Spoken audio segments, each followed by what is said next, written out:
ദേ ഈ കാണുന്ന ലൈറ്റ് എങ്ങനെയുണ്ട്? അടിപൊളിയല്ലേ? ഇത് ഉണ്ടാക്കാനും വളരെ ഈസിയാണ്. ആദ്യം ഒരു പ്ലാസ്റ്റിക് ബോട്ടിൽ ഇതുപോലെ മാർക്ക് ചെയ്ത് കട്ട് ചെയ്തെടുക്കാം. അതിനുശേഷം കുറച്ച് പെറ്റൽസ് വരച്ചു കൊടുക്കണം. എന്നിട്ട് അതും കട്ട് ചെയ്തെടുത്തതിന് ശേഷം നേരത്തെ കട്ട് ചെയ്തെടുത്ത് മാറ്റി വെച്ച ബോട്ടിലിൻ്റെ താഴത്തെ ഭാഗം കട്ട് ചെയ്ത് അതിലും ഇതുപോലെ പെറ്റൽസ് വരച്ച് കട്ട് ചെയ്തെടുക്കുക. അങ്ങനെ കട്ട് ചെയ്തെടുത്ത പെറ്റൽസിനെല്ലാം നിങ്ങൾക്ക് ഇഷ്ടമുള്ള കളറ് കൊടുക്കാവുന്നതാണ്.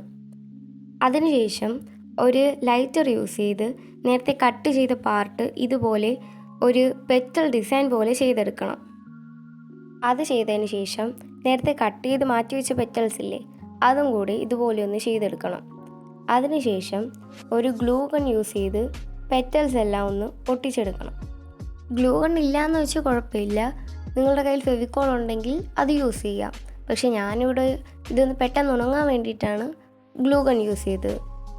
നിങ്ങളുടെ കയ്യിലുണ്ടെങ്കിൽ യൂസ് ചെയ്യാം, ഇല്ലെങ്കിൽ നിങ്ങൾക്ക് ഫെവിക്കോളും യൂസ് ചെയ്യാം. അതിനുശേഷം നിങ്ങളുടെ കയ്യിൽ ഇതുപോലൊരു ഫെയർ ലൈറ്റ് ഉണ്ടെങ്കിൽ അതിൻ്റെ സെൻറ്ററിൽ വെച്ചാൽ കുറച്ചുകൂടി നന്നായിരിക്കും. എൻ്റെ കയ്യിലുള്ളത് കൊണ്ടാണ് ഞാൻ ഈ ഫെയർ ലൈറ്റ് എടുത്തത്. അതിനുശേഷം ലൈറ്റ് ഓഫാക്കി കഴിയുമ്പോഴാണ് ഇതിന് കുറച്ചുകൂടി ഭംഗിയുള്ളതായിട്ട് തോന്നിക്കുന്നത്. എന്തായാലും വീഡിയോ ഇഷ്ടപ്പെട്ടാൽ ലൈക്ക് ചെയ്യണേ.